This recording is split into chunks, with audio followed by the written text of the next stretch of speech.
ہم کریں گے ہر مظلوم کی حمایت۔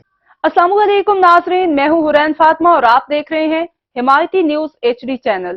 نظر ڈالتے ہیں آج کی اہم خبر پر۔ Rawalpindi army chief general Asim Munir کا کہنا ہے کہ سیاہ باب رقم کرنے والے منصوبہ ساز کرداروں کے ساتھ نہ سمجھوتا ہو سکتا ہے نہ ڈیل ہوگی۔ پاک فوج کے شعبہ تعلقات عامہ ISPR کے مطابق army chief general Asim Munir نے لاہور گیریژن کا دورہ کیا۔ اس موقع پر انہوں نے یادگار شہداء پر پھول چڑھائے اور شہداء کو خراج عقیدت پیش کیا۔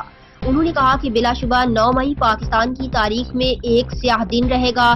دانستہ طور پر شرپسندوں نے شہداء کی یادگاروں کی بے حرمتی کی اور قومی اتحاد کی علامتوں پر حملہ کیا گیا۔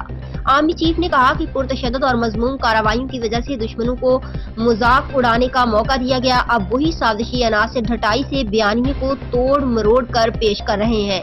اب تک کے لیے اتنا ہی۔ مزید خبروں اور اپڈیٹ سے باخبر رہنے کے لیے دیکھتے رہیں حمایتی نیوز HD چینل۔